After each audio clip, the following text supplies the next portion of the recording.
Cool. So here we have it, the man of the hour, former professional bodybuilder, Gunter, the German Yes, sensation, Schlierkamp in the house, baby. How are you?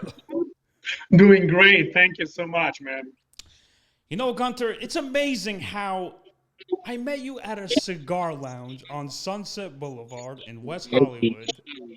Who I'm, would know that ever happened, isn't it?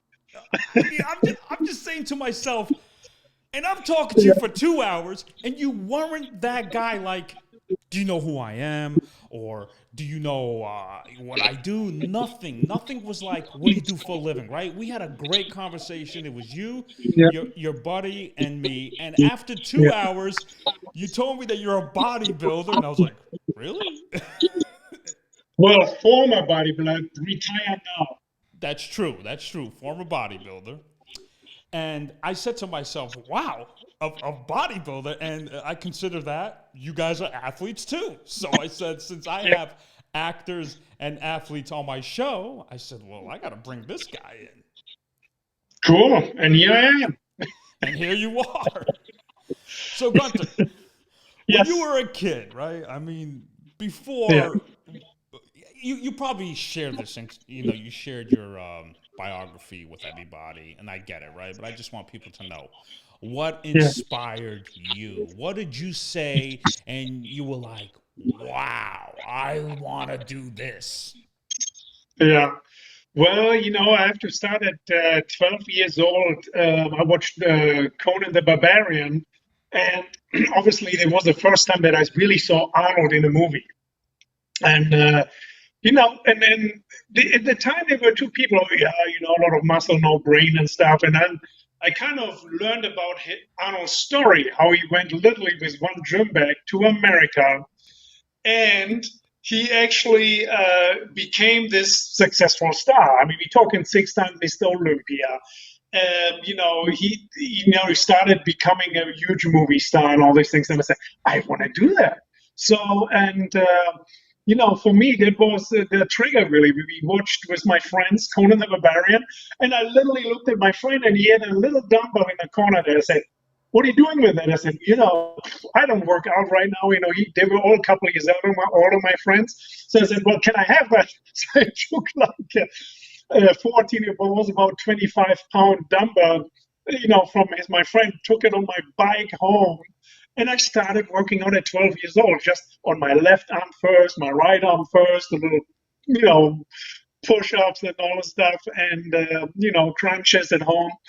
And at 16 years old, just after already a couple of months, people said, what are you doing? All of a sudden, your bicep and everything, right? And I just keep doing that at home. And then finally, with 16 years old, I said, you know what? I need to do this more. I need to explore more. So I went finally at 16 years old, I went to a gym. And the funny thing is, so the gym owner said, well, you're not 18, your dad needs to sign the contract. And my dad was first, no, you're not going there. Put your energy into something else and get a job and make money. I said, well, I like doing this. So my uncle, my dad's brother, was on the one who said, why not let him do it? You don't know what happened. So literally, so he said, okay, he signed the contract. So I went back to the gym and I started working out. I literally must have spent 3-4 hours a day in the freaking gym, and I literally overtrained at a young age.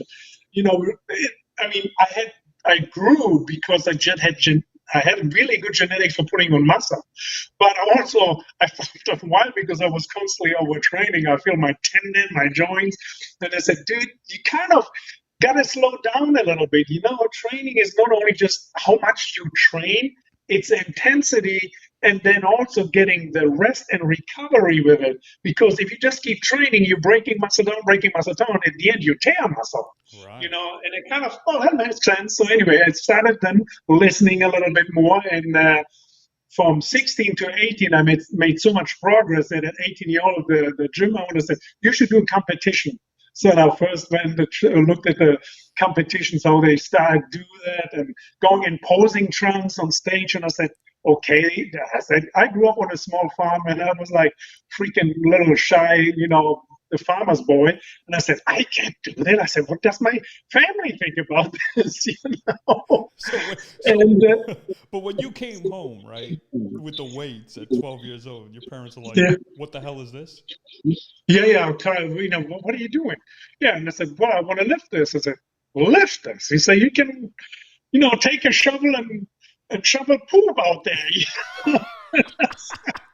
Well, it's kind of a different workout, Anyway, so it was interesting. So they weren't really opened up to that. They were really set in their way, and even later on, it was like still continuously. They were like so set in their old ways. But so at 18, I started doing in our area. They were in Nordrhein-Westfalen. It is kind of like you can almost say that is one state of Germany. There's Bavaria, Nordrhein-Westfalen. There is Rhineland-Pfalz. So there's all little areas and regions of Germany. So in Nordrhein-Westfalen, there were like 7 shows, and I did 7 shows in a row, and I won all of them. So obviously, at 18 years old, I said, wow, I must have a talent. And so my dad was, oh my God, what is he doing? And then all of a sudden he comes home with all these trophies and all this stuff.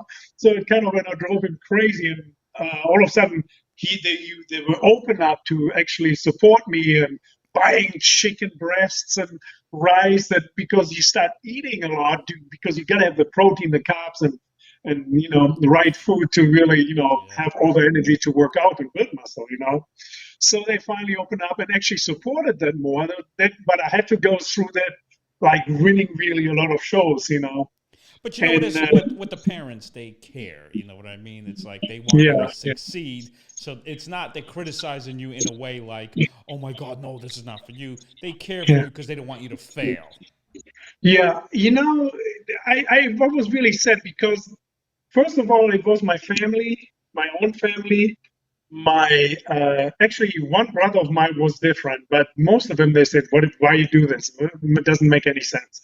And then until I obviously won the first shows, but all my friends, and I had a big group of friends way back in Germany. I was always the youngest of the whole group. We were literally like almost 30 people in like a little, friendship, like a clan. We kind of hang out and went camping all together, always stuff, and you do stupid things at that age, when you become a teenager. And so they all said, why are you doing this? And he said, what are you doing?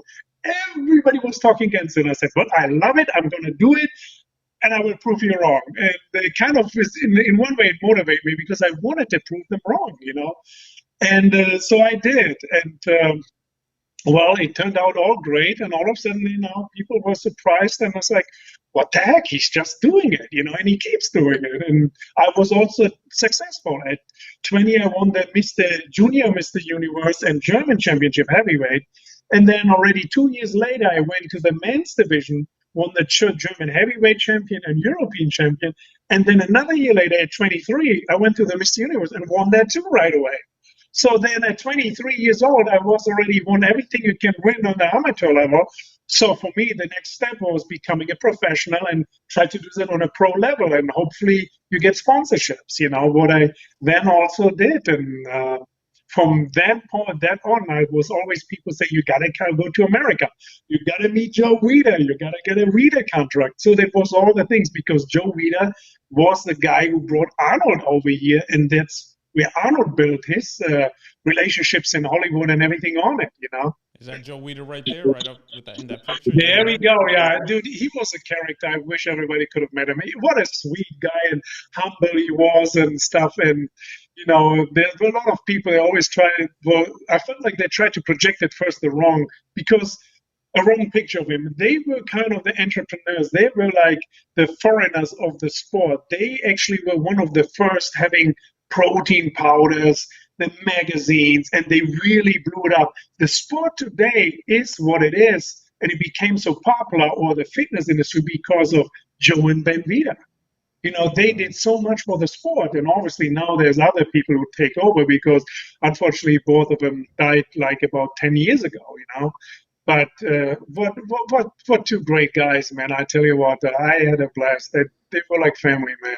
was awesome. All right, we're gonna get to Joe Weider, but hold on a minute. Let's turn back the clock a little bit. Okay, so now that Yeah. people are telling you you have to come to the United States, right? Yes. How did you manage to do that? Well, first I was in your region where you are right now in New Jersey, Kearney. I stayed at stranded, and because I was already competing internationally, I was in Canada. I did the Canada Pro in 1995. It was second place right up behind Ronnie. And then I did in New York, the Night of the Champions at the time at the Beacon Theater. It was always in New York. Wow. And, when I got there, I really had a good condition. And from over 50 people, I placed 12, I think, or 11.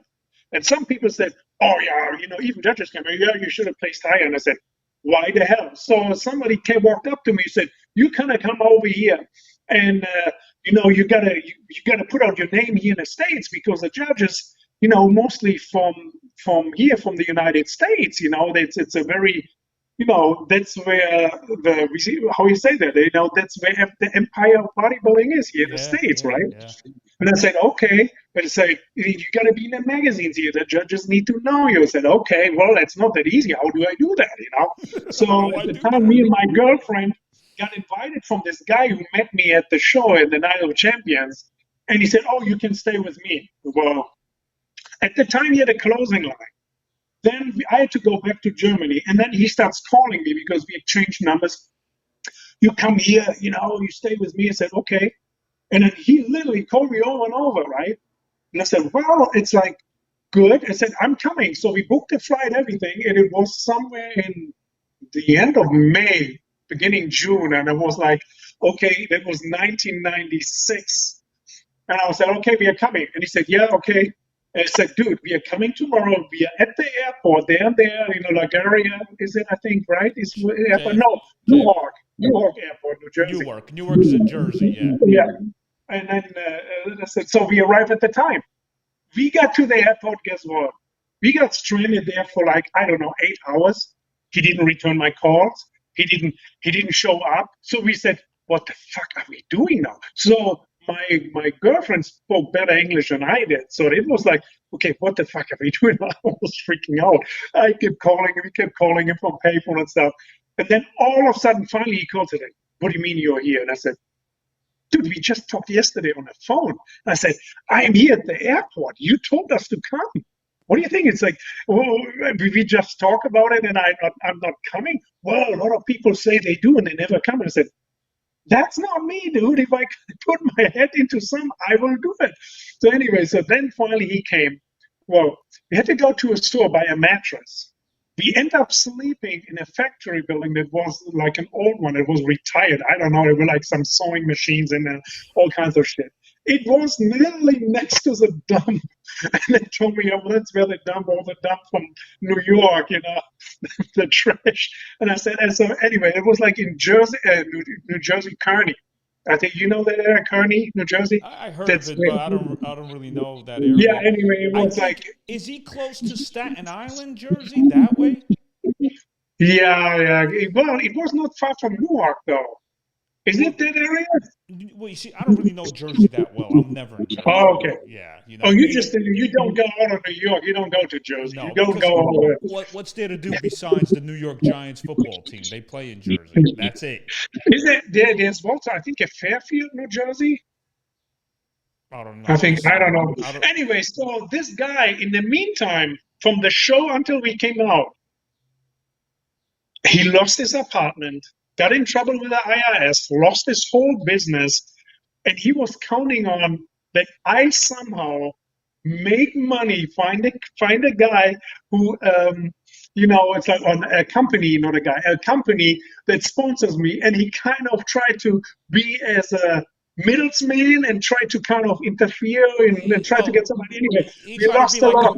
He tried to be like a manager to you, right? Yeah. He kind of conned us pretty good. So we lost some money that we lost at the end and stuff. And, because, look, you got to understand, people don't get it. When you live here in the States, when you grow up here, everything is normal. But if you go to a different country, what do? You cannot open a bank account. You have no social security. Right. You have no papers. So you got to first get a social security number. So we had to literally put our money into other people's hands or trust them that, it's like, because we brought some cash with us, because we didn't want to go and this the ATM cards and all this stuff, it was at the time too, but not as easy as it is all today. So, and well, we lost that money finally, and we slept in a retired factory building, the dog shit all over the place on a freaking mattress. My ex-wife got so mad at me, and she said, "You put me in this situation and shit." And I said, "What do you want to do? You want to go back?" I said, "Let's go back." I said, "Well, and we were really close to go back because it literally felt like it went from one shit show to another shit show. And it was like always something happening. I had to try to get ready. There was other things we got like, taken advantage of and stuff, It just didn't feel like almost safe. It was all literally people try to get you left and right. It wasn't really welcome. My wife actually said we should literally write a book about Welcome to America. We just, I think, trusted the wrong people because we have only good attention. So you don't think about it, that people have, bad attention. We never were in that position, right? Right. So anyway, then there was even money that got lost in the mail all of a sudden. Somehow the post office must took it. I don't know how that happened. Anyway, there were so many things that were going on. And then I talked to my mentor, Walter Clark, and I called him and said, "Dude, I don't know how much longer we can do this, man. It is freaking terrible here, And I said, everything, it seems like, you do something and you feel like you get the corner and you still start slipping and sliding out, And he said, "Gunter," and that's literally, he said it like that. "Did you come this far to give up? Did you come this far to give up? Did you win the Mr. Universe to just quit now? Come back home? Everybody here is waiting for you to quit because they don't trust that you can do it. You gotta sit this out. Do you think it would be easy? No, I could told you right away that wouldn't be easy." He said, "You gotta go through this. And that is where you are built, buddy. That's part of life." So anyway, and I said, he is right. Well, from that point on, I said, we gotta go somehow to California. So then I did the show that year again. I did some photo shoots and I came here to things. And then I stayed with Ed Connors, who was one of the founders of Goldrum Enterprise. And he actually just released a book, The Three Musketeers, is on Amazon. How him and Grim Gromkowski, is it Rob Gromkowski, I think, how they built Goldrum Enterprise. And, so anyway, it was cool. He actually mentions a lot of pro bodybuilders there who came up and built a career through Goldrum Venice and all these things. So it's a really cool book. Anyway, and we literally did it. We rented an apartment. We paid the last rent and everything, said, we got to go and move and blah, blah, blah. We gave him the last check and literally went out of there. We left at the time. We had a bed in there. We had some little bit furniture and all this stuff. We just left everything in the apartment, booked a flight, and just left and came here to California. And we stayed for months with Ed Connors. And then also, obviously, I got my first contract with Universal Nutrition in New Jersey. And that was a good thing that happened over there because they're located there. And I had a personal meeting with the owners. And it worked all out. So they made an offer. I took the contract, and that actually helped us to get here to, to make the trip actually here to California, and then eventually get a rent an apartment from Ed Connors and start slowly. Dude, we had we had no car in the beginning. We bought 2 mountain bikes, and here's the best thing: we had the mountain bikes for 2 weeks, brand new, got stolen. Damn, Gunter, Jesus. I said, "What the hell is going on, man?" And then we, when we kind of knew kind of how much money we have in a month, and so we kind of rented for the beginning actually like an old beat up car. I think it was like $250 a month and stuff. We drove around in to just kind of make it and stuff. But that's. When you went through that, you appreciate everything more you have now, Did you make more monthly payments to the mechanic than to your?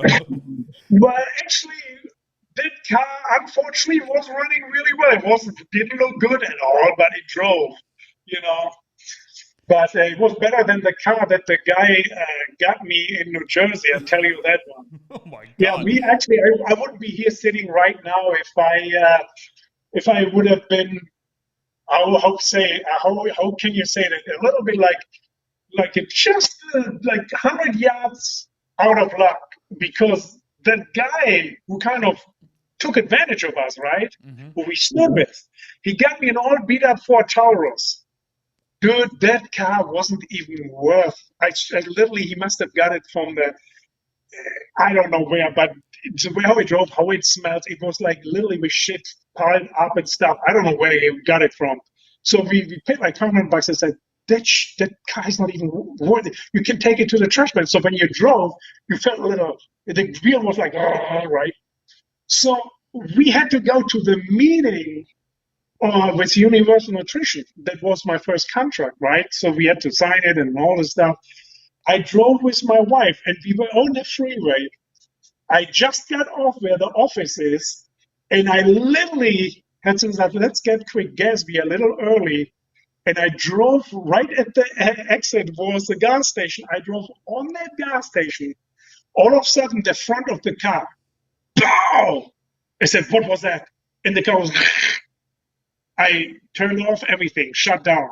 I get out of the car. The front axle of the front wheel broke off. Literally broke off. It was sitting on the freaking ground. And you know what? Now imagine it happens 100 yards, 200 yards before when we were still on the freeway, right? Hmm. And you go 70 or 60 miles an hour. Dude, you would have been fucked. Hell So yeah. anyway, so these are all these things that happen that people don't even know about it, because it's literally was like one after the other things happen. But that was still, in New Jersey, and said we just left the car there. We told the gas station and said, dude, can you just, so anyway, actually Universal Nutrition helped us to, deal with all that and gave us a rental and all this stuff. I mean, it was crazy. So when we finally left from New Jersey going into California, I look at the sunshine, I said, not too bad. And when we start going, 6:30, 7 in the morning, we got up and drove with the mountain bikes along the ocean all the way to Malibu, and they were still filming Baywatch. I said, now it's turning around. And it was literally like that, it was an experience, but it also, like, it is an adventure that I never want to miss, man. It's like, But it's Gunter, life, let me man. ask you this. Before you moved to America, if someone told you a story like, hey, Gunter, when you move, this is what's going to happen in Jersey, this is what's going to happen to the car, and all that stuff, would you say, I'll still go out there and do it? Yes, I think I would. Yes, yeah, because obviously, I always have to look at the end product. You know, anything you do, anything where you want to go, it will take some pain, it will cost you something, and whatever it is, and it's just part of life. You got to do it. You can live always on the safe side, but if you don't take risk, you never know where it gets you. And when you go there, like I always say, so like my brother, I actually look at my brother. I said, man, he does his job. He goes every day, gets up, he works, he has 2 kids, he raises them well. He's like, from the beginning, he has a normal kid's life. When I was still pretty much without kids, only thinking about myself in my, what is it, mid 30s, he had already 2 kids, he had and everything. So he is living his life like everybody else. And I said, man, I could not do that, because my whole life I was thinking, I got to do something different. I don't want that. I want something different. And I always thought about it. And, as for some reason, I knew at some point I will try to go to America, do something different that nobody ever does. And I think, yeah, that when you look at it, it's like, somehow I respect that too. But if you don't take that risk, you don't know where you end up. And I think it's worth the risk. That is more like we have one life. And now at my age, at 52, the, from Christmas to Christmas, I count always. my God, it's already Christmas. We're putting up lights. Why it goes so fast, so fast? You know, my son said, "Oh my God, I can't wait till next year Christmas. You know, want this and this. You know already what you want for next year." I said, "But it takes so long." I said, "It doesn't take that long." And then I said, "Well, I remember as a kid it took that long, but now that we get older, it's like we know how life runs by us. And when you look around with all the things that's going on in life, you know, you just don't know how much longer you have." Yeah. You know, I just think about with cancer, these things. We have like, you know, we right now, I know two people that are really close to me, and like having big time cancer issue. And I said, okay, they were like, they're normally perfectly healthy, but all of a sudden they have cancer and they are given, their time is up almost. And it's like, you know, you got to take that chance. You got to take the risk and make the best out of it, you know? But Gunter, let me ask you this, right? I'm gonna be straight up with you. Am I allowed to talk about the performance enhancing drugs with you? Hmm. Am I allowed to? Am I allowed to talk to you about that? Well, if you choose to, yeah. Oh, no, but I'm just saying I want your approval because I don't want to put you under the bus. You know what I mean? I want to know how the business is. Okay? So here's what I want to know. Do they tell you, buddy, if you want to become a bodybuilder, you have to get the needle? What was it? My question is, when people ask you when people give you advice, if you want to become a professional bodybuilder, you literally have to take steroids. Am I correct? Well, I did all my shows on with tests, so I can't really say yes because we had drug testing and we did literally legit drug testing tests, you know, for the European German Championship, Mr. Universe, you know. So you guys did get tested? Yeah. But how do you get that? I don't know how it is. I don't know how they still do it. If they still do it today, I don't know. You know, the same as with I don't know. Do you know if they test at soccer and football? Are they doing random tests? They choose one or two, and they are just, you know, they get like put out there, and everybody else is going off. You don't know, you know. So I don't know. But Gunter, is it possible? My time, they did drug testing. Huh? Okay, is it possible to gain that much muscle in 1 year? Can you gain 30 No, not in 1 year. It takes, you know, I was in my prime at my biggest, I was already in my 30s.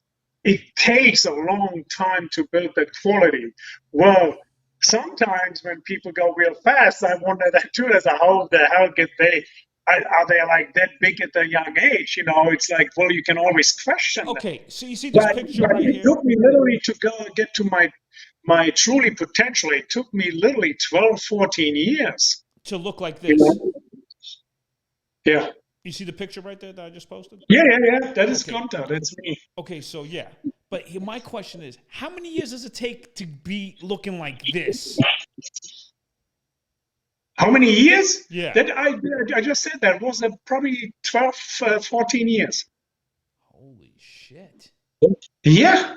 And guess what, man? Rice, chicken, and next day, same thing. Rice, chicken, a lot of water. I drink literally between 1.5 and 2 gallons of water every day. You know, I would say most of the time even 2 gallons. Okay. You know, Gunter, and eating every 2.5 hours too, man. Gunter, but you know what I noticed in this picture right here? Did you have an injury on your right arm? Because I feel like the left arm looks bigger than the right. Well, it's a way how you pose. So you kind of tweak it here, and it makes a ball here. And if you have this arm there, it makes the bicep longer there.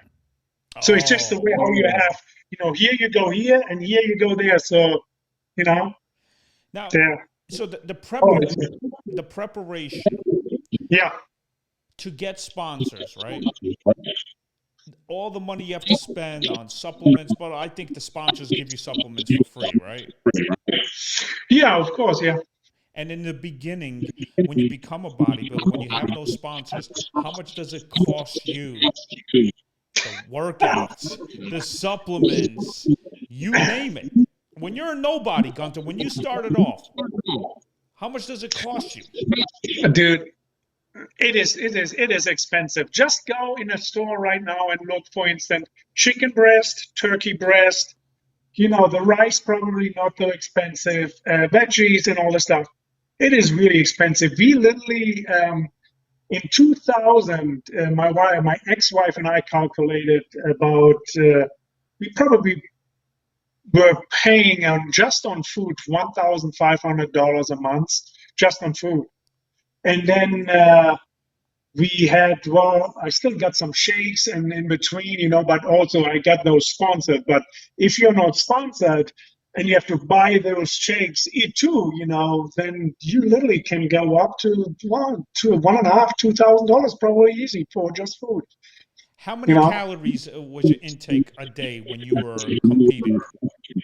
About 5,000, 6,000 calories. And is that considered off-season workout? Well, no, actually, I never was that much off with my off-season and in-season calories, because I always added some cardio, so where I keep my calories really high, so I never went really and dropped my calories, because the key is to hold on to your muscle.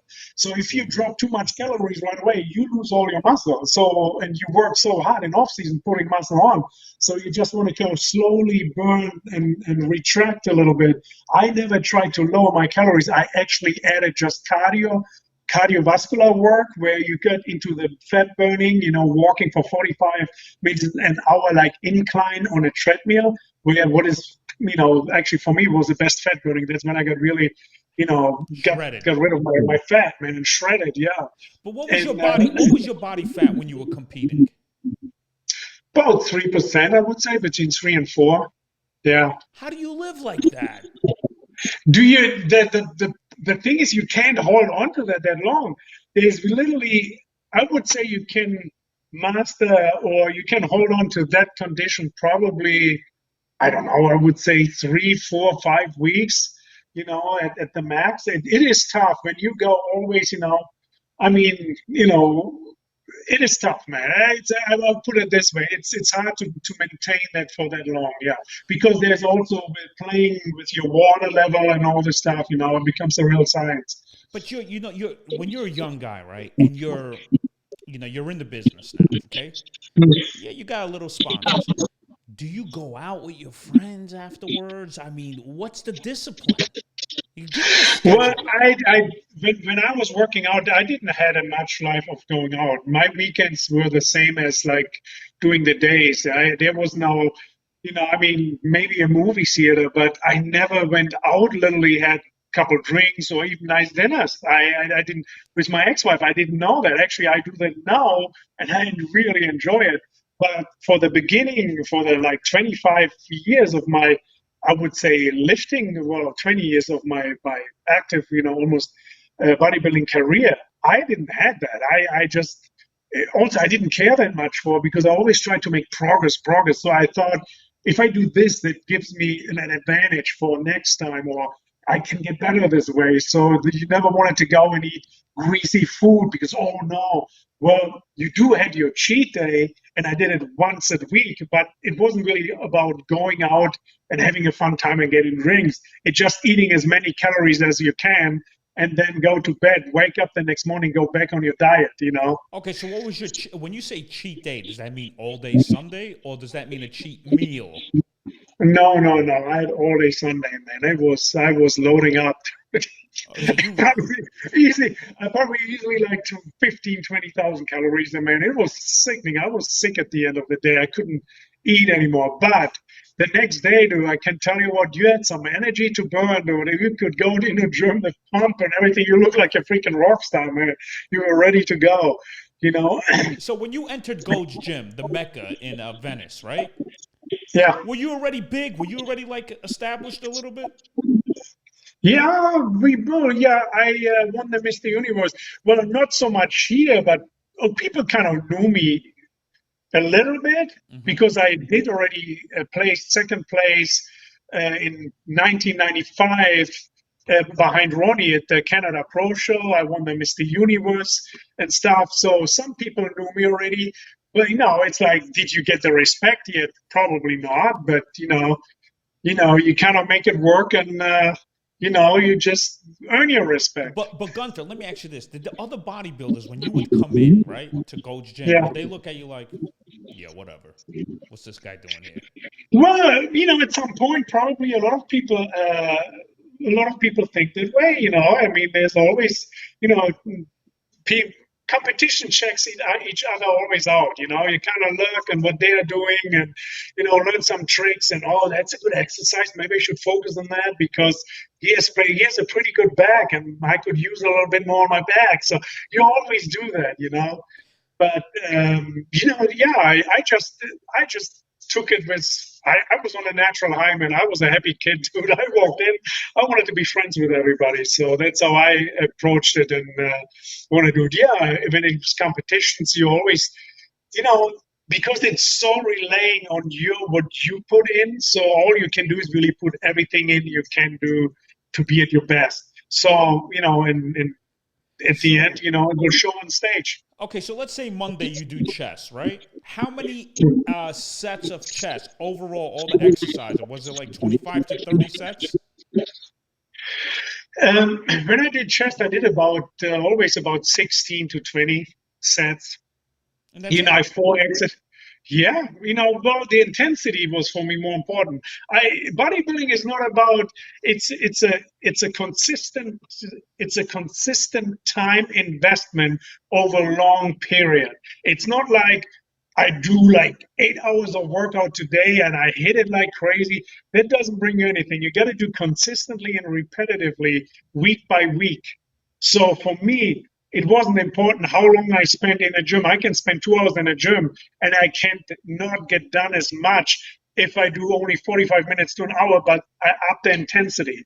I literally worked and shred the muscle like in 45 minutes to an hour. And I really like my rest time in between was I really worked wear the muscle out within an hour. So you kind of like keep the rest time in between sets really short.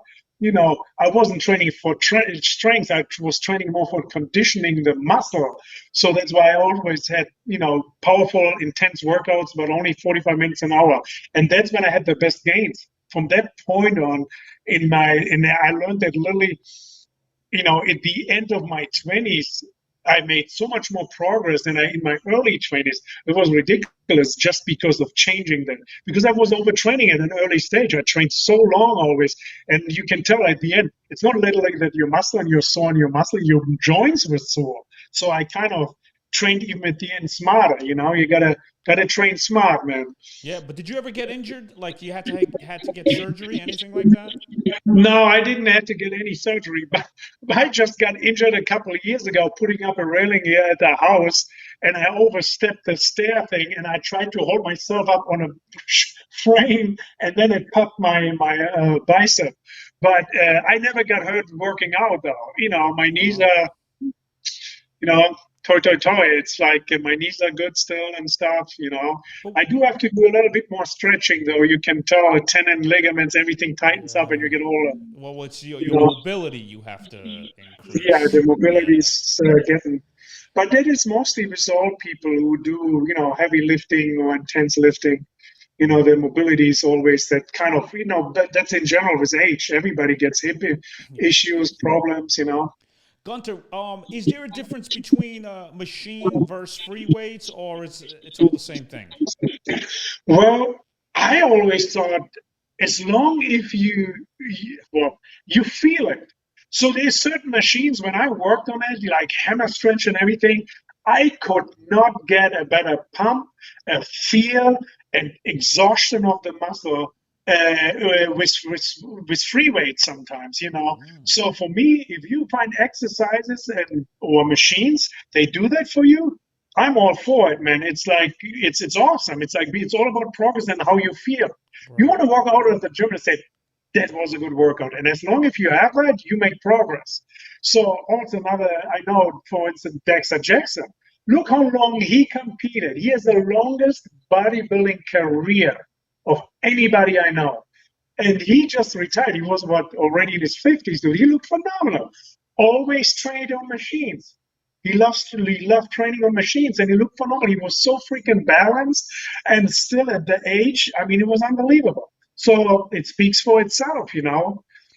It's everybody. I think it's just what you feel, you know. If you feel comfortable with it, I would. I train a lot on machines now these days because I don't like really throwing up heavy weights because obviously my shoulder, I got wear and tear from that and doing heavy benches, you know, way back then. And, you know, it just, you know, so if I sit in a machine now where I just have the weight and can push straight forward, I love it, you know, that keeps me in the game. You know, that's what I've been doing. Like, but you know, I'm a CrossFitter, but I also, you know, train just to stay fit. Yeah, I saw your squats. You sent me a video of your squats. They're not bad, man. You're a good CrossFitter. Yeah, Yeah, you but you, badass. but you know what? Thank you, Gunter. You know, I appreciate Yeah, that. But you know what is with me? I believe in mechanics. I believe in that so much because I say, look, even if I have to start with a PVC pipe, I want to do it the right way yeah, because your yeah. muscles, you know, this is your all 600 muscles are moving when you're doing a back squat. Well, I actually think that you know I got out of my careers really good and without injuries, is because I literally at the end of well at the early stage I had a crazy workout partner. He literally destroyed my career almost early, and I literally said and I said, look, I want to train when I'm 40 and 50 years old. If we keep doing what we're doing, you know, I think I will never make it that far, dude. It's like it's not that I'm muscle hurt, my joints freaking hurt, you know. So, and when from that point on, I literally, you know, I had to talk with him. I said, dude, we got to change things. And when I kind of focused more literally form, squeeze, feel the muscle, and I literally had to go lower the weight and everything, but you also, I think it extended my career at the end, you know, because I swear, man, that by the time I became a pro, man, then my friend was already done, dude. He had like all kinds of surgeries. It was crazy, But Gunter, you know. don't you think bodybuilders, if they want to train to get big so fast, that's going to cause an injury, don't you think? No, I don't believe that at all. I think actually, if you be conscious and you pay attention and to how you feel, you know how many times I went. So last time I did leg press and squats, I put enormous weight on, and then you know a week later I do legs again, and I said, you know, and I do my first set. I can tell you right away if I am like as good or it feels as good and smooth as it did last week or not when I do my first set.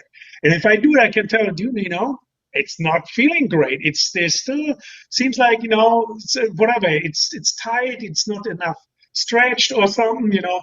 And I just back off. I don't try to maximize my weight anymore. So I always had that because you don't have to. You just do a couple more reps. You train it, change your training a little bit up. And then, you know, but next time when you feel good, then you can go and power a little heavier, you know. But there is a fine line always. I always notice I right away backed off. How many times did I do an exercise? All of a sudden I felt my hamstring just a slight little, it's tight, you know, and you feel like when you pull one more, it kind of snaps. And I always right away backed off. And it healed by itself. I took it always easy. And sometimes you got to do that to extend your career. And I always say, when you get ready, or Olympic athletes get ready for sure, they don't run the fastest time during the year. They run the fastest time because they're exactly prepping for the Olympics. Mm-hmm. That's when they run their fastest. So you kind of have to time everything with your body the same way. You cannot go 100%, 100%, 100%. Your body goes to, you ruin your body. You tire out, you wear out, and then all of a sudden you can't cross the line and get better. So sometimes take a step back and then attack it. Again, step back. When you get then if you hit your plateau and nothing goes, and actually you feel like getting weaker and weaker, step a little bit back, Right. and then give your body rest 3-4 weeks, and then you intensify it again. Right. So this way, your body, you cannot go 100% all the time. You will burn out, and you can't get better and cross the goal line that you really try to pursue, you know? You know, my whole life, out of my 46 years, even my mom makes fun of me. She says, "How are you standing with those bony calves of yours?" Gunter. All my friends make fun of me. I love it because, you know, I'm good up here, but the calves are bony, right? I can't do nothing about it, right? Yeah. Is it genetically that you, is it genetics? Either you have calves or There's, you don't yes, calves. by the way, well, there's always a way of training them. And most of it is truly genetics. Because I've seen people and compete against people and say, what the fuck are you doing for your calves? And they just say, dude, trust me, I don't do them much. You should see my dad. He never worked on his life. He's like balloons like this. And I said, how the hell? He said, well, you know, they when you're a boxer, you're a lot on your things, you know, but they never worked out. So they he said they are just that big. It's in genetics. You should see my dad. You know, it is really genetics, and but you still have a muscle there, and you can train it. But you got to figure out what you do. Because I trained one time, and because my legs, my glute, my upper, my quadriceps were always growing great, but my lower half, my calves were always behind. So now, well, what do I do? So I start pounding them. We're talking every second day. See that picture And right then there? learning that I hardly could walk every time, right? And reps and reps and reps. Dude, nothing happened. Nothing happened. And then I started training and said, you know what, fuck that. I said, if I do that and then nothing happens, why do I do so much? And then I start training them like other body parts once a week. I do 2, 3 exercises, light, starting light and go to really heavy and just left it at that. And all of a sudden, they popped. You know, they were never awesome because I never had genetics for calves, but they were at least big enough to compete, you know. But And, do the judges understand that calves are genetically like do the judges? oh, I think they know. That is actually pretty common. Well, at least at the end, I noticed that people literally knew that mostly it's genetics. Yeah. But you see this picture right here. I mean, look at your legs. Holy shit! Look at your Yeah. thighs. Yeah. Yeah. I know. Damn. Yeah, I miss that too, by the way. It's like I used to look that good. Gunter, you're still a handsome bastard, all right? Well, thanks, man. I appreciate it. You too, though. Thank you. But Gunter, let me ask you this: abs to develop abs, right? Is it 90% of the kitchen? Well, that you see them, yes. If you don't have 90% of the kitchen, you go eat what you want, like we're talking your Brooklyn pizza and you shove it up your mouth every day. The cheese will even coming, the cheese will grow in your belly even when you do abs because you can build muscle under your fat tissue to make them appear. You got to do diet. You got to shred the fat. So okay, Yeah. but here's the thing: is it possible if a person doesn't do any abs but just his diet is disciplined, can he see his abs coming out without doing ab exercises? Well, yeah, that is it. Well, you got to look at this. Do you talk about someone who actually trains just a little bit at all? No, no, Yeah, because train. No. Let's say he's a trainer, right? Like he trains, but but he doesn't do abs. he Well, doesn't you do got to abs. understand when you do, for instance, a tricep exercise, right? Hmm. And you push down, right, for tricep. So when you stand and you push down, you always use your core and you squeeze your abs. That alone will engage your abs. There are certain exercises where when you do a squat, you gotta have your abs tight to support that you don't really Right. just have fall over. So you use your abs. There are many exercises where you use your abs, so you will develop abs, or you can see them.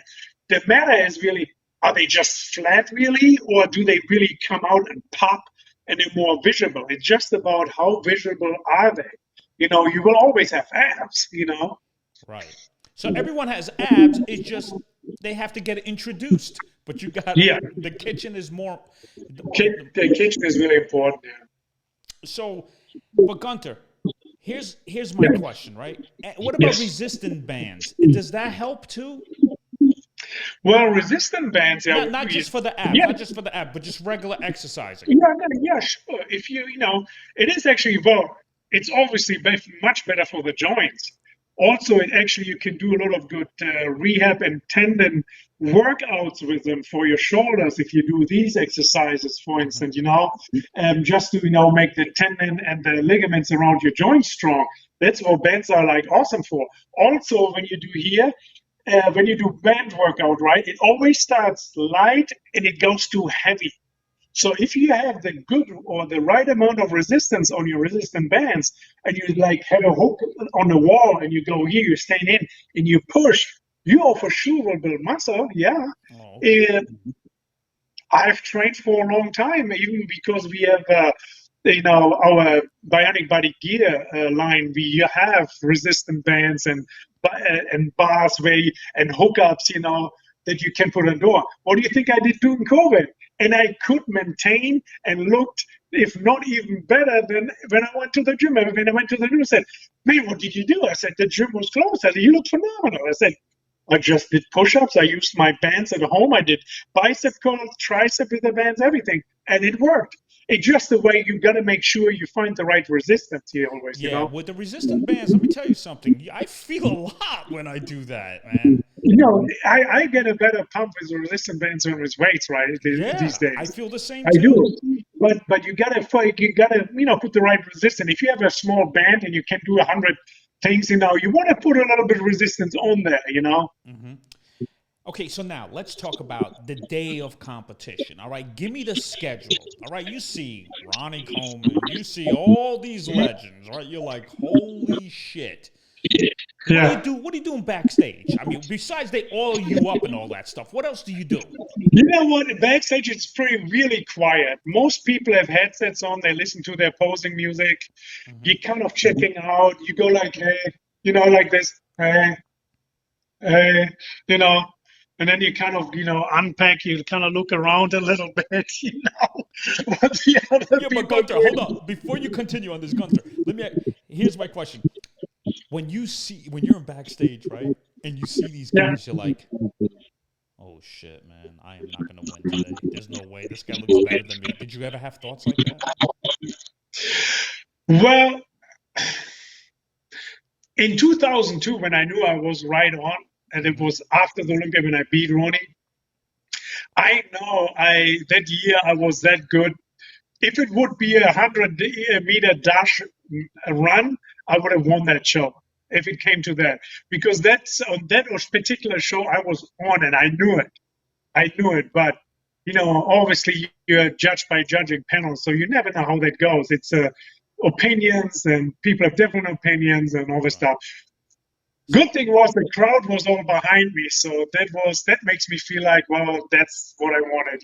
was this the And picture? Was this the picture but where you but beat the him? year later, huh? Was that the picture right there where you beat him? When you It could have been. I when don't you know. won? Or or is it this picture right here? One of those. I don't know. It could have been there. Hmm. Yeah, it could have been. Um, Also, a year later, though, in 2003, I started my prep, and I right before, um, what was it? 3/4, 6 weeks before, or 4 weeks before the Olympia. So I got sick, and I lost literally 20 pounds of muscle water weight.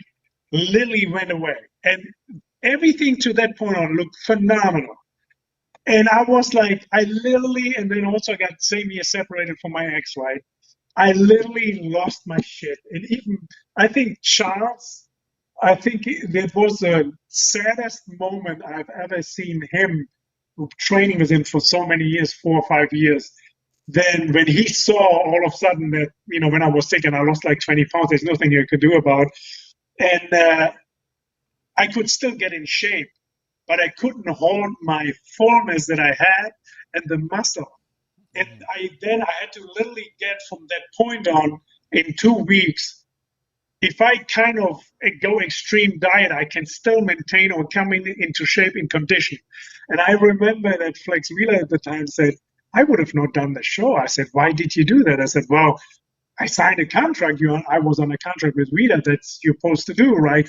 And I said, I do the right thing. I just, even if I can't be as good as I should have been, but at least I come into a certain condition that I'd be, well, still in the final of the Olympia. But I knew that year Ronnie came in good too.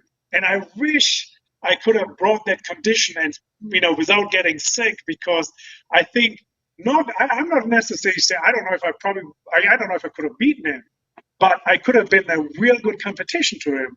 So anyway, a lot of people never knew that or knew that about me because I didn't talk about it.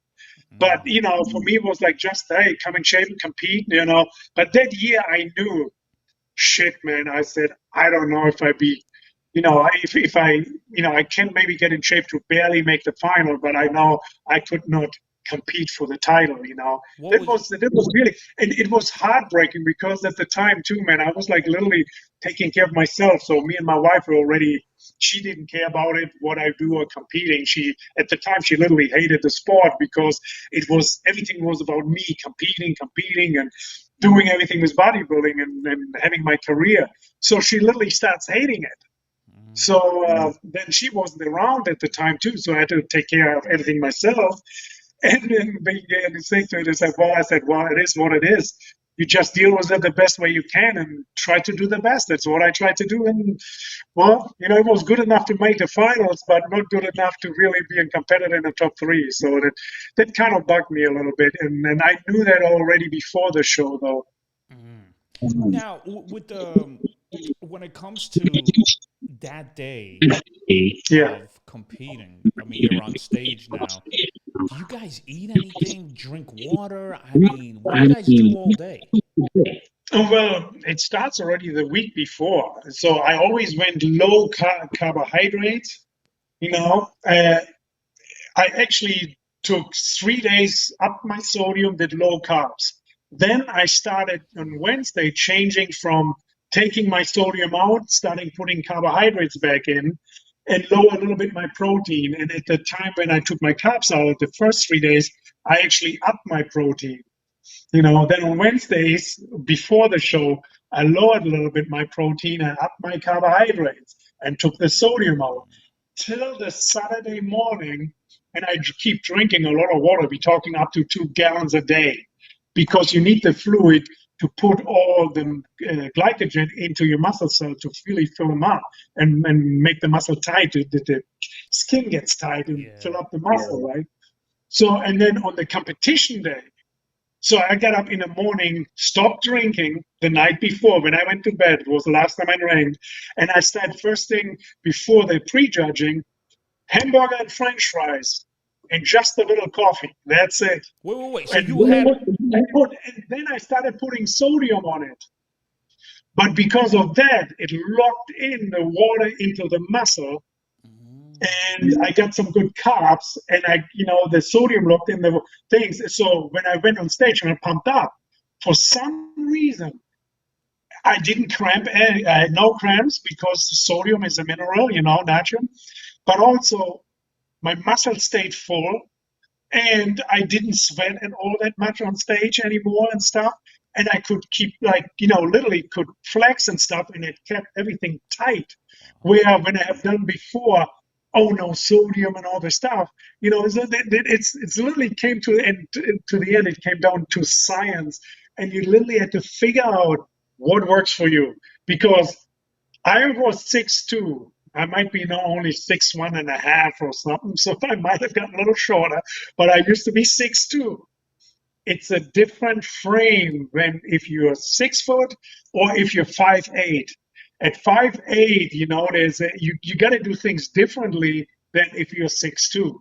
It's your body's just different, responds differently. Even with low carbs and all this stuff, it's like, you can at a lower. I feel like even on your height, you can get away with different things when you're not as tall.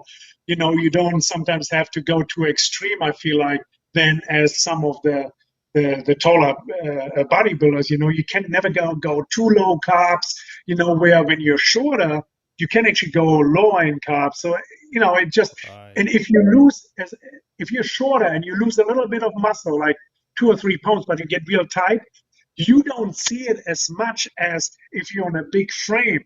On a big frame, if you lose some more muscle, it's right away more.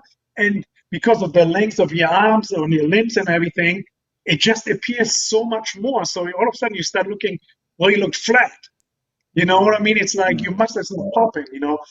Anyway, but it was to me a sign. So that was literally my thing. So I started the beginning of Monday, Tuesday, Wednesday, low carbs, higher protein, sodium.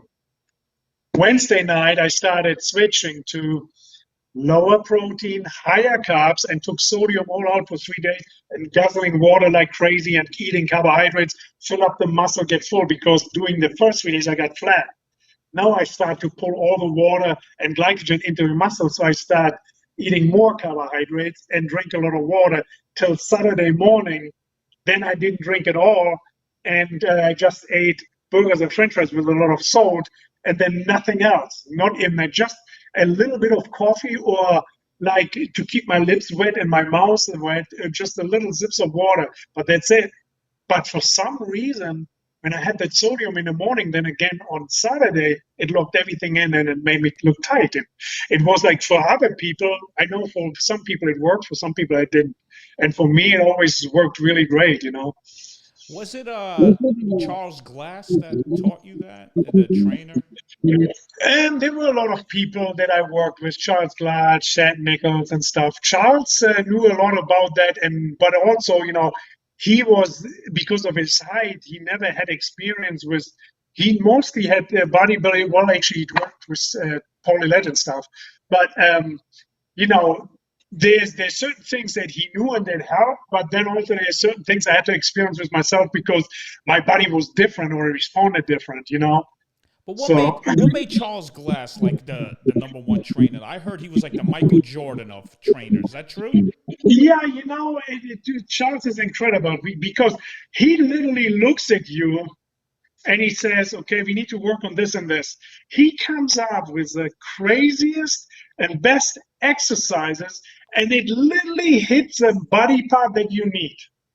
And he always switches things up. So you go with him to work. You don't need to think. You just do. You do. And that makes it incredible. And it's like everybody I know, you literally can look at a body and say, okay, we work on this.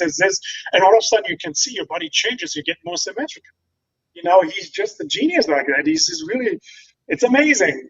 So when I started working with him, I still could use more back.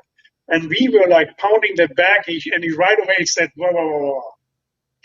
I had to take my weight that I normally used to train back with less than half because I couldn't do it the way how he wanted me to. And all of a sudden, I walked out of that first workout, I remember, and I couldn't move.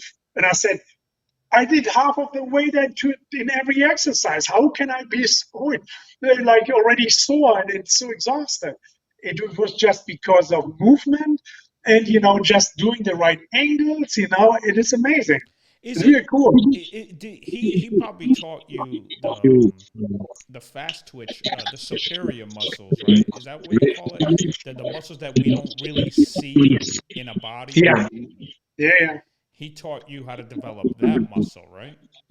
Well, for instance, when a lot of people think shoulders, shoulder presses, front presses, neck presses, dumbbell presses, right? I have done that all in one exercise. And you know what? My shoulders were still popping.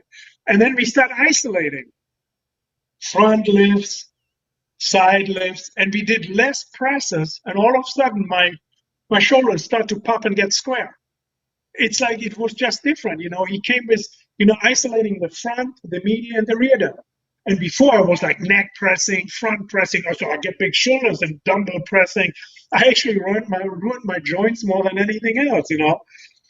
It's pretty impressive how he does it and manages. I'm amazed that he told you use half of the weight. Yeah, I know. Believe me, dude, I had to literally start from the bottom and work my way up in weight because it was just different. It's like he wanted me. He said, you train back, but you don't feel your back when you train it. You got to feel if you go like this and you squeeze, you got to be able to, when you go down like this, right? You Mhm. want to be able to feel every muscle in your back when you pull down and contract from the top to the bottom. I couldn't do that first. I had no feeling. I had to learn that. And then my back started improving. What about the I thought speed? I knew it already. Oh, yeah, I've won this, I won that. But, well, then if it comes down to like, well, you got to be like pretty much symmetrical and perfect, and then really maximize your weaknesses, and then get them the best way you can bring them up. You gotta do things and then work differently. What about speed? Do you go fast? Do you go slow? Talk to me about that. Well, the speed it actually switches up a little bit too. We had exercises where we took it really slow, and it starts burning like the hell. And the next time we go like explosive movements. You know, so all of this changes does something to your body. All of it. So you don't never want to go, I do this. Your body after a while will not make improvements. You don't change. So you gotta do always something different. Or, you know, um, you know, it's funny, your body literally recognizes what are you doing.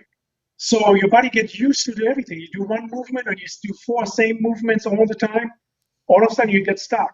So you got to challenge your body every time, and that's what he was good at. You see, when you do it yourself, sometimes you always look for that. I like that exercise. I do that. Next time you come back, I like that exercise. I do that. He said, no, no, no. You need that. We do that. And you don't like that exercise, and he makes you do it. You know what I mean? Because it's hard for you. Everything that feels hard for you might be good for you, but you don't like to do it because it's hard for you. Right. So that is like he was literally. Every time I walked out with him, I walked in a gym. He said, "Come here, we do this," and then we like. I just didn't think. I just worked. I worked. And that is the best way to train because I trained for a long time by myself. I got to a certain. I got myself in good shape. That's how we actually start talking. It was in 2002 when I did the Ironman. I showed up in real good condition, and I actually also was. Uh, what was I, fourth or fifth the Arnold's Classic or sixth? And I had like really was in awesome condition. And he said, "Who did you diet?" And I said, "Well, I did it myself." And he said, "Dude, you look awesome." I said, "Charles, I wanted to talk to you before already." He said, "I wouldn't mind. I need some help, man. I think I could use your help with workouts and stuff and getting into shape and I mean, bringing up my back. I feel like." And then, when I start training with him, not thinking about exercises or what you do, and you just do it. When you walk, every time I walked out of the gym, I said, "Fuck, that was a good workout."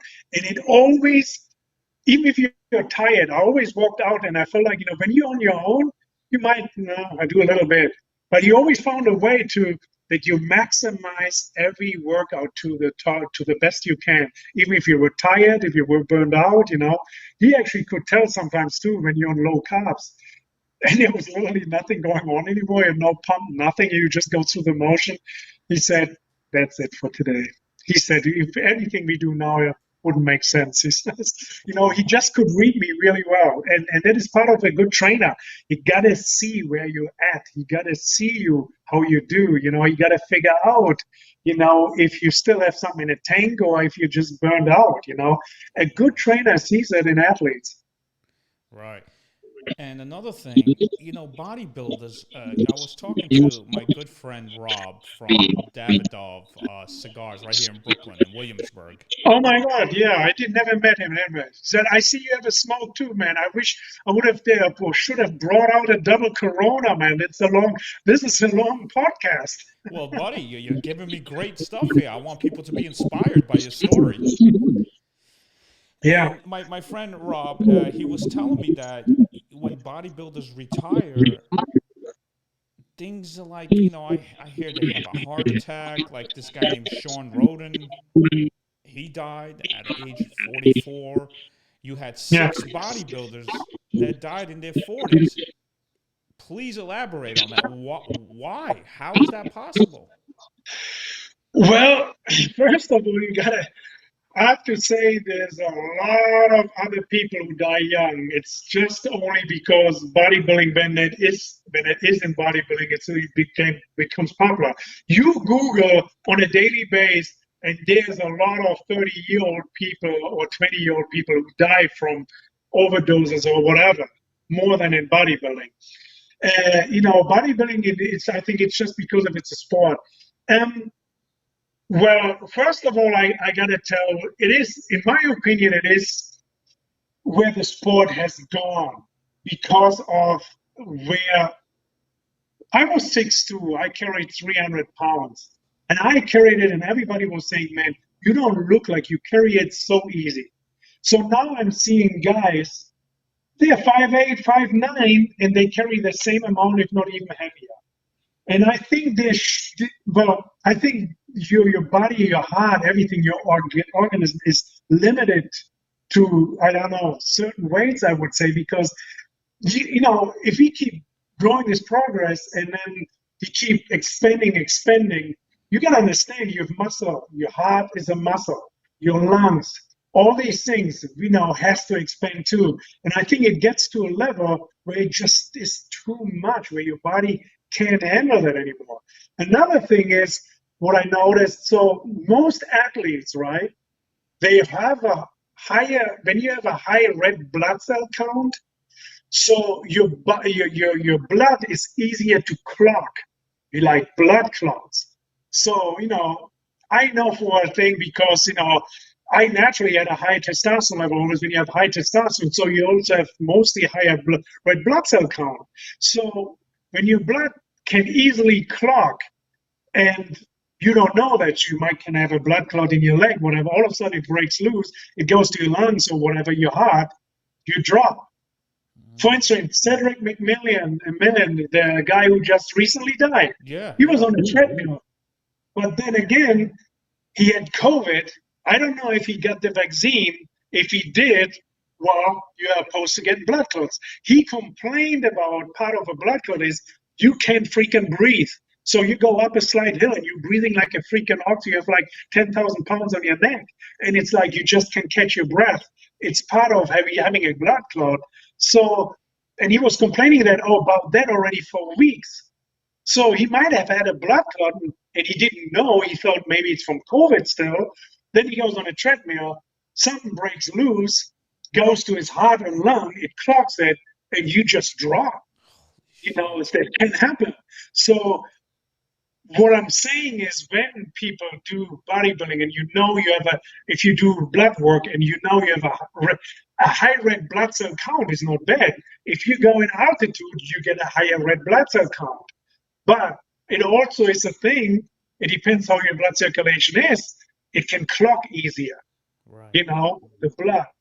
So you got to make sure you have somehow a blood thinner, or make sure, having if you take a lot of high omega-3s, they help you with thinning the blood a little bit, There's transresveratrol is from red wine that helps you with that too. They're actually capsules that you can buy that help that too, to thin your blood a little bit, that it doesn't get too thick, and then eventually can clog. I don't know. I think that people don't pay attention to that too much. I wouldn't say it's just that their heart was bad or anything. It might have just been a blood clot, and he was just unlucky. It broke loose.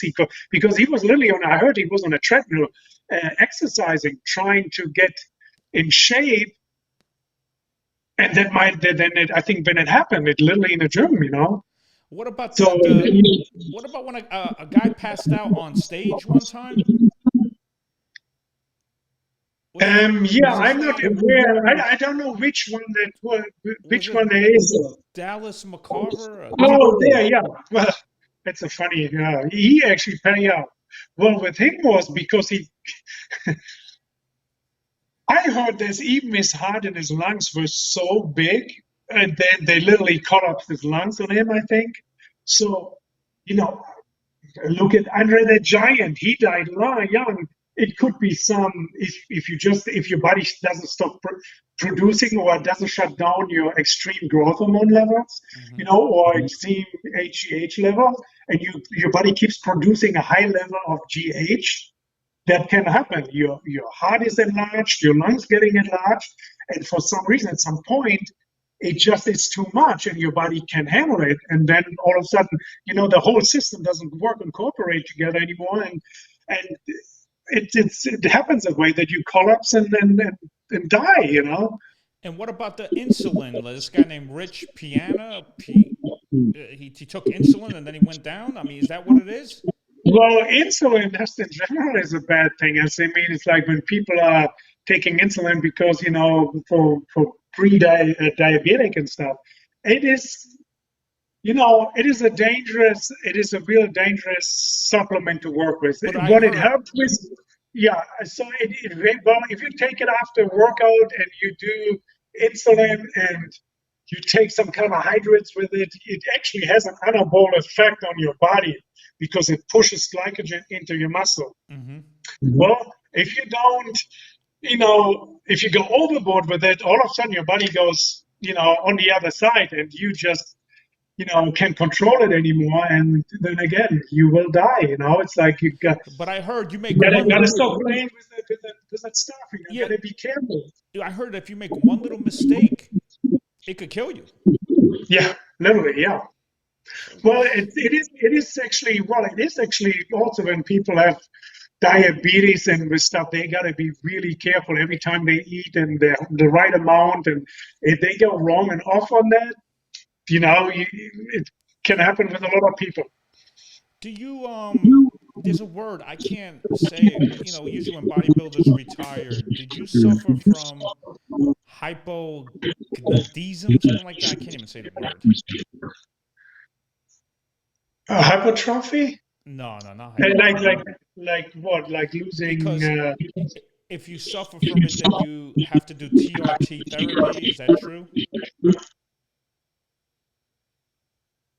Like you're not talking about depression or anything?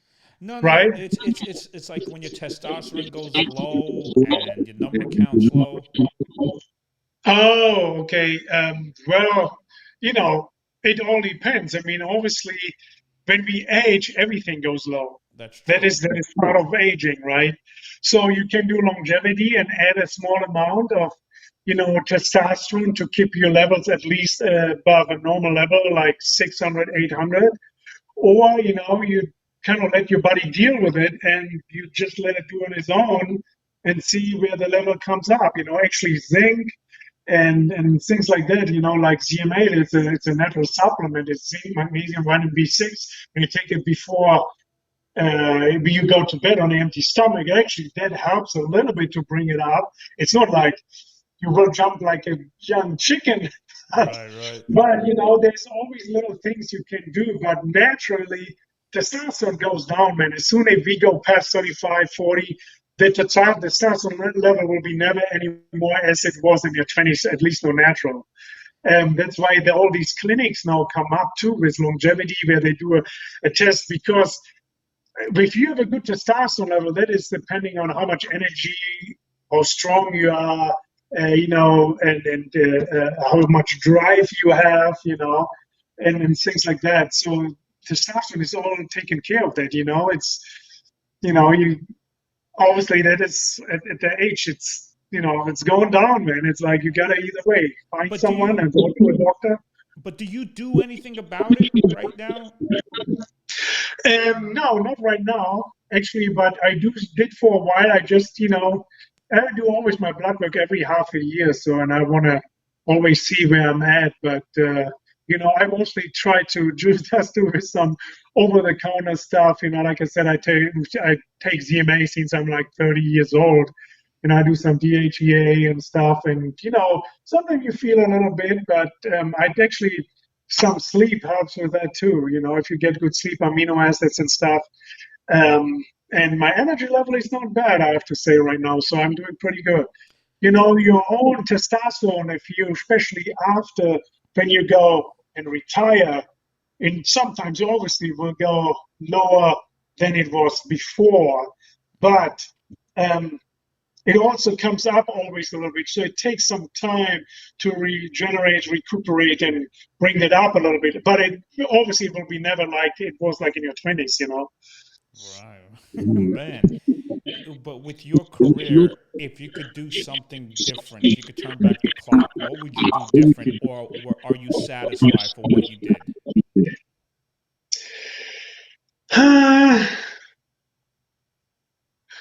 Well, there's a few things that I might have been different. I probably would have developed at one point my own things and supplement, probably. Hmm. But well, I would, because of the knowledge you get over the time and what you know, you can see. I think they would think what I do at an early age. We're talking about from 18 to, I would say, uh, 26, 27, I would have done differently because I felt like I literally overtrained a lot, you know. So That's I felt like that is one of the biggest mistakes because I literally felt, you look, when you in your 20s, early 20s, and you feel like your joints, right, they mhm. ache and hurt more than they do when you're 30, 35, and 40.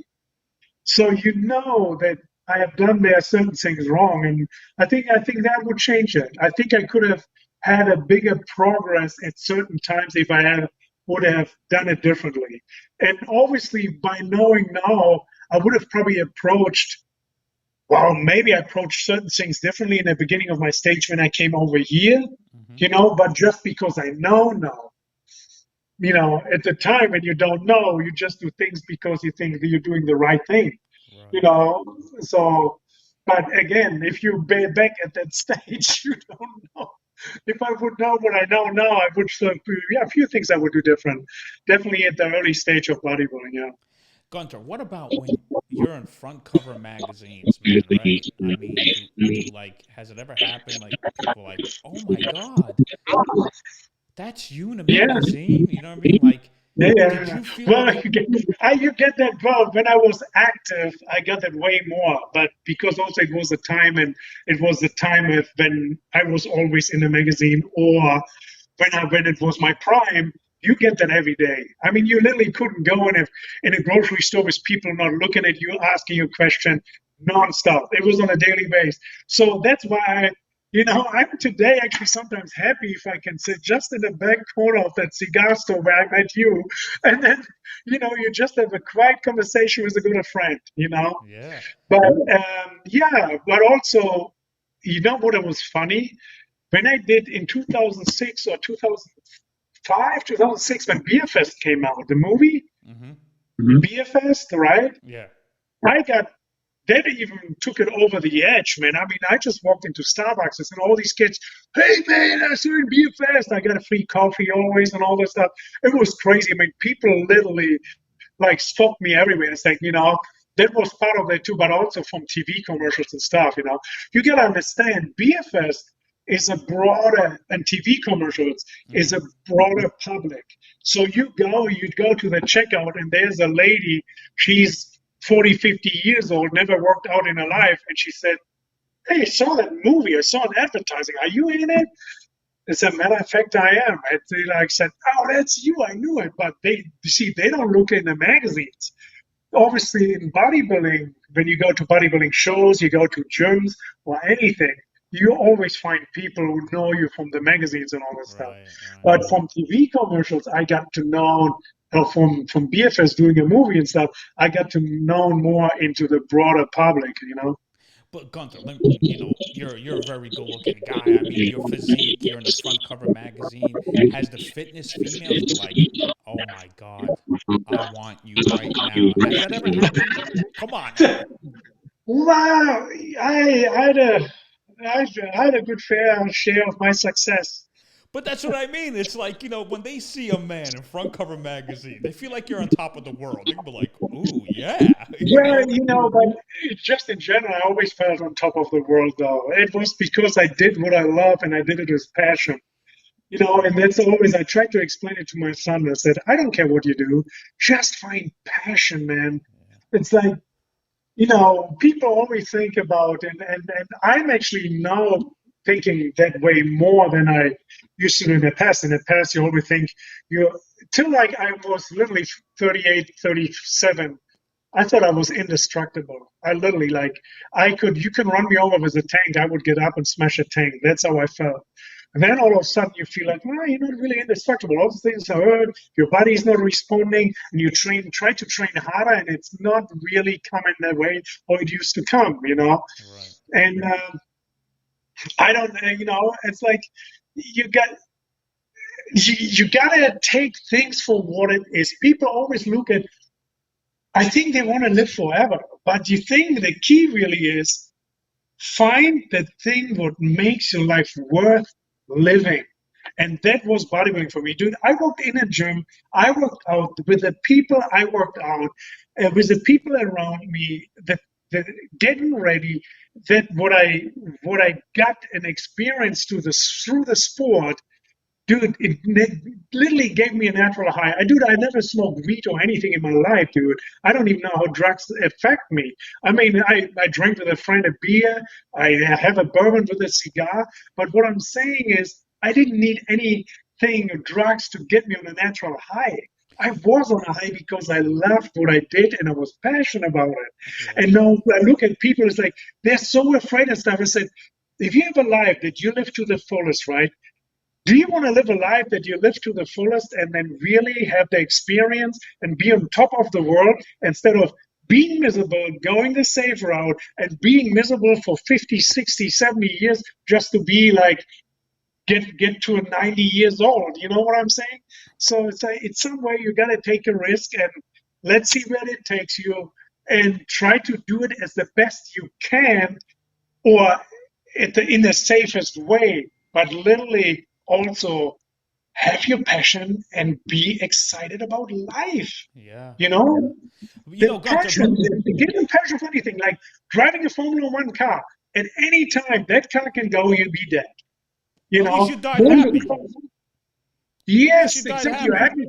You're happy doing it. You're happy to getting to the point to be literally signed on by, I don't know, Ferrari or whatever, Mercedes or Renault, whatever, Aston Martin, to be a Formula One driver. But you had the process, and doing that, what you did, you experienced so much and such a height, and you're on such a high that you love every minute of it, But Gunter, let me ask you this. Look at you right here. Look at this picture right here.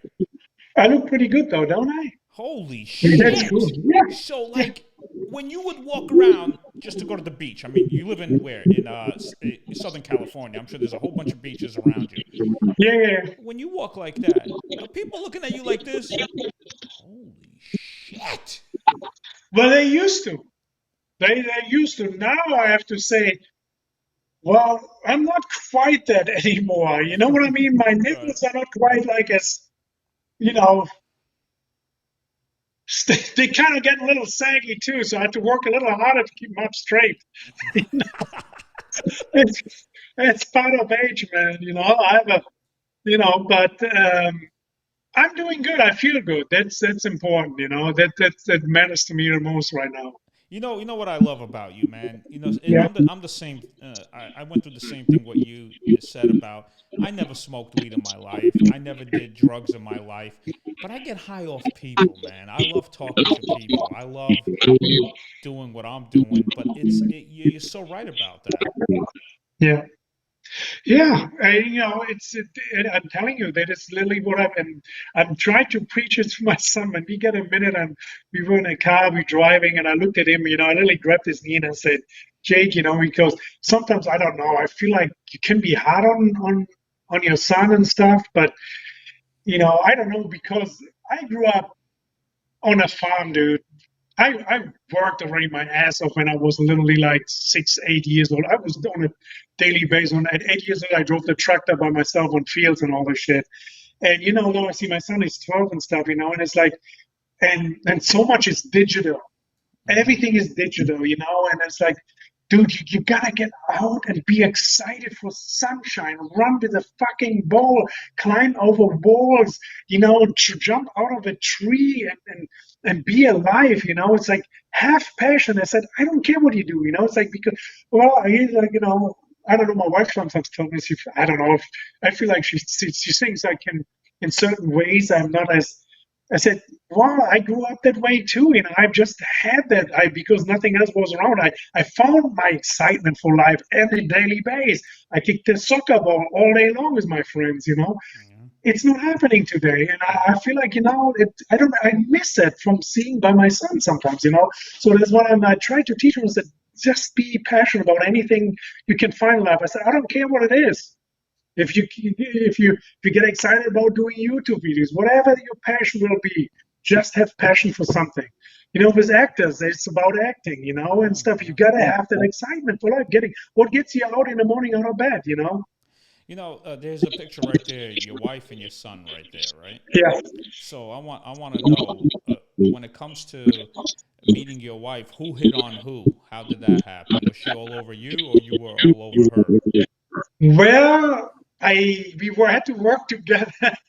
We had to work together in Miami at the Nationals, and we had to sign autographs, and we stand next to each other. And she still claims to this day that I smacked her butt. And I said, I did not. I said, I don't remember that. And literally, I do not. I said, I thought I might have said something. I said, well, it's like, I think I said I could smack you, but I'm pretty sure I didn't smack it. And she said, no, you did. I said, no. Anyway, so we start talking and stuff. And the end of the story was we end up going out that night. We had sushi and we had sake bombs. And little did we know, I told her later on, and out of nowhere, so I said, I will kiss you by midnight. And she said, no, you will not. And then actually she kissed me exactly 5 minutes before midnight. It was the funniest thing. So that's how it was. So pretty much your anniversary is 11:55 p.m. every night. Yeah, kind of. Yeah. Oh man, Gunter, I'll tell you. Give me a classic story with Arnold, man. Did you ever hang out with him? Did he give you any tips when you met him? Anything? I mean, here's a picture right here. What did he tell you? You got the best smile in Well, I bodybuilding. tell you what, in what year was it? Was it 2000? When was it? 2000? 2, 3? No, wait, let's see. 2007 or 2008. We were at the Jewish menorah lighting. Not that I'm Jewish, but we were invited to the government here. Mm-hmm. Arnold was governor, into his office, right, in Sacramento. We were sitting with a friend of mine, his uncle, my wife, at that big table where they have the meeting, huge. And because he had to sign some papers and a poster, because me and my wife promoted for 2-3 years in a wire show where Arnold and the friend of mine, they had it together, and that we could promote it. Arnold had to sign off because he was part of the show. Arnold started that. So, and we were sitting there, and I just had actually a chance to say, hey, thank you, Arnold, for what all the things you do and inspiring me, to go to have my career and do the things I do, because you were the first guy to inspire me to do that. And he said, oh, you're welcome. And I said, I mean, it's unbelievable what you have achieved. It's like, it's mind blowing. And he was like, yeah, he laughed about it. And then he went and he had to sign papers and stuff. So it was in a little tube like this, right? And he goes like, he blows in it, and he gave it to my friend, and his friend. Mm-hmm. And he said, well, you got to sign it. He said, I just did. And I said, you just blow on it. And I said, take it out. He took it out and he looks at it and it was signed. I said, how the hell did you do that? And somehow he got a hold of this tube, before we sat down in office, and he signed it quick behind his back that he didn't know. So we're talking about his and my friend, the promoter. He was already almost 90 years old at the point. So, he died a couple of years ago and stuff. So he got too old to promote the show too. And then he wanted to give it to us and that we stayed taking over the show, me and another friend. And so my wife, we brought him a gift, right? Mm-hmm. So she gets up and she goes and gives Arnold the gifts. Here, we brought you something, just as a thank you for inviting us here, to Sacramento in your office and all this stuff. And that we can also, and sign the papers that we can promote the Hawaiian bodybuilding show. He said, don't worry about it. So she gives the thing. She walks up and then she walks back. So my wife is pretty hot.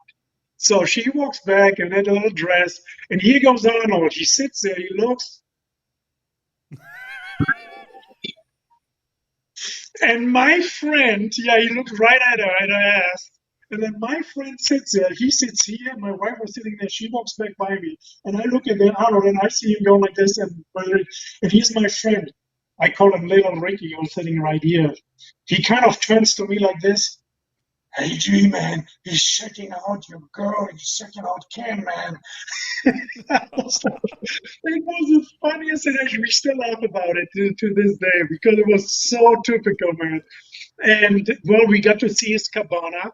He had nice big leather chairs right in the what is it, like a indoor, like in the center of the whole building. There's a garden, and he had a huge tent there, cabana, with huge leather couches, and he liked sweets too, so he had Christmas cookies there already, and and then he had his humidor with his cigars there set up and all this stuff. So it was a quite an experience. It was fun. It was awesome. But you know what, Gunter? It's a compliment when a person checks out your wife. Remember that. Yes, it is. I should take it. And I did take it as a compliment. Yeah, I do. She didn't even notice it first when we told her. No, he did not. He said, yes, he did. But he didn't even flinch, man. It was Arnold, typical Arnold, man. He did not flinch. Right. Now, when you beat Coleman that year, what year was it for the best physique in Louisiana? It was 2002 at the GNC Show of Strength. It was then considered the pro world champion, right. And it was 3 weeks after the Mr. Olympia. Yeah. Did Ronnie look at you like, all right, you got me. It's okay. Well, to this day, he was shocked. I guess. I think I don't know if he still accepts it or not, but he thinks, I heard him once saying I think I should have never won, but. Well, I was a clear best man on the Mr. Olympia stage too, and I told him once, I said, I don't think that, 7,000 people, how many were in the audience, are all wrong, because they were definitely screaming my name for first. So. And do you still talk to Ronnie, or do you see him here and there? No? Well, we have lost contact.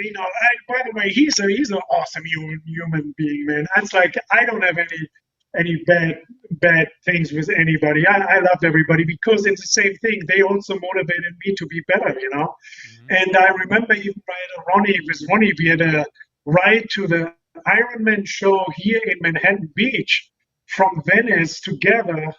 And it was 1999 or 2000. And we talked about it. I said, man, I don't know what to do. I don't know how to get up the ranks because, somehow I feel like I don't get any call-outs, and stuff.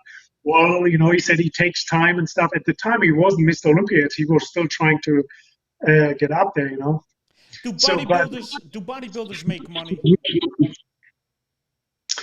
Yeah, I got it pretty good. I have to say, I had a pretty good contracts, yeah. Oh, okay. Because, a lot of people tell me, well, bodybuilders, a lot of them become broke afterwards. I'm like, really? All the money they made? Well, it depends on what is considered all, It's you don't get paid like multi-million contracts like NFL players. But if you miss the Olympia, you can make some good prize money. If you, and there used to be really good contracts, So if you invest your money and save your money good, then, yeah, you can get a pretty good deal there. So you can make investments afterwards with the money you made. Yeah, sure. 100%, yeah. Well, Okay. I mean, if you win the Mr. Olympia now, it's almost a $500,000. It's not bad. If you think about it, if you make a $500,000, then you have endorsements, you But can get Gunter, up there. what about like, when you have sponsors, right? And they're like, oh yeah, he won, when you beat Ronnie. But then all of a sudden you compete and you're like, you finished 10th, 13th. Do sponsors like don't believe in you anymore and give up on you? Well, it all depends, It's like you can place bad, but your popularity might be still good. Oh, You okay. know, it's always how much you draw to the product. It's not always about how you place and stuff. How much attention you draw to the product. You know, So it's being popular in the sport, even that's though, exactly it. Yeah, but you still if have a you're huge popular, following and people still watch you. yeah, Gunter, I'll tell you, man, yeah. this you're the best, man. Seriously, there's a reason why I met you at the cigar lounge in Yeah, well, LA. we had a good time there, wasn't it? It was awesome. It was Matter great of fact, too. I just was there last week with John. We went out there again. And then the fact that you wear Omegas like me, which I put this on for you right here. This is the Seamaster. Oh, there is a black dial, isn't it? No, white dial. Yeah, no, the dial, the bezel. Oh, the bezel. Yeah, yeah, yeah. It's See, black, yeah. yeah. And you See, had yeah, the yeah. But that looks really good. I like the blue one too. I like the blue because of it's an Olympic one that they'd never had. yeah, So but I hold on to that. you still have that, right? Oh yeah, I hold on to that. Yeah, yeah. Yeah, I yeah. love it. Omega wears really well. I tell you that, man. Oh man, I feel I'm not a flashy guy. I just love feeling good about myself. When I put it on, I'm like, oh, this feels great. It And is. It is. And it's an awesome watches, man. and the thing about Omega is what I like. It's not too much. It's sophisticated. It's classy. Yeah. Well, you know what they say is some of them they're better than the Rolexes. Yeah, The mechanic, they're mechanically. certified mechanically. They're anti-magnetic and stuff. Yeah, yeah. It's cool. So my last question, Gunter, what are you doing now exactly as far as? Well, actually, pretty soon it's just about to be finished off. It's my product. I come out with a pre-workout. The first flavor will be Olympian Punch, and then first we launch that, and then we kind of work on some other flavors. I like more the pre and post workout drinks because it's for me when you actually literally have to give your body the best nutrition right around your workout before and after. That's when your blood flow, your body is like, you worked out and everything. So all the muscle cells grab for the energy and stuff and want to pull it back into your muscle. That's why I go focus first only on like pre and post workout drinks. The first flavor is Olympian Punch. Wow. Okay. Did you come up Really with that, good. or your wife came up with that? No, actually, me and the company, it's Healthy and Fit. They actually do that with me, so they're pretty good. It's a good team over there. Things taking a while, but so is with everything. It's like just with materials, raw materials, that you put in a product, you can't get any. Yeah. It's like everything is so limited right now. It's insane. So everything takes way longer than it used to be. Do But I people? also want to have good ingredients. Yes. And that was the first thing that I said. I don't want any bullshit. I want this product to be tight. I don't want that people say, oh, this and that. I want literally a legit product. Hey, you're going a little out here. My battery's going low right now. Okay, hold on a minute. Do people still recognize you? Yes, actually, I do get still recognition. Yes, actually, matter of fact, a kid just talked to me from Jake's baseball team, and he said, "Are you that bodybuilder that everybody talks about?" And I said, "Matter of fact, yes." So I think some people in town talk about me once in a while. So that kid was like 12 years old. So I was like, "Well, I don't know how that generation knows me, Right. but they do." So your son plays baseball right now? Yeah, he's playing baseball right now. Yeah. Well, if he ever needs tips, he could call me because I had a full ride scholarship down in Florida. That's why I played college baseball. Oh, it's great. Yeah, Good. I played at a small school, Palm Beach Atlantic University. So I'm a baseball guy. And if you're ever in New York with your son, please, during baseball season, I'll take you guys to Yankee Stadium because I'm spoiled there. They love me. Oh, cool. Awesome. Yeah. Gunter, keep in touch, Yeah. man. I really love talking to you, man. Yeah, love your talk. Love talking to you too. Stay in touch, man. All right. Thank you so much, Gunter. You are the man. Remember that. The German sensation. Remember that. So, I love it, man. Hey, All right. nice talking to you, and let me know when you're back in town here. Or I'll let you know when I come your way. Yeah, definitely. Let me just finish this real quick. Don't go anywhere. I just need for you to say something, and that's it. All right. Hold on a minute. Finish and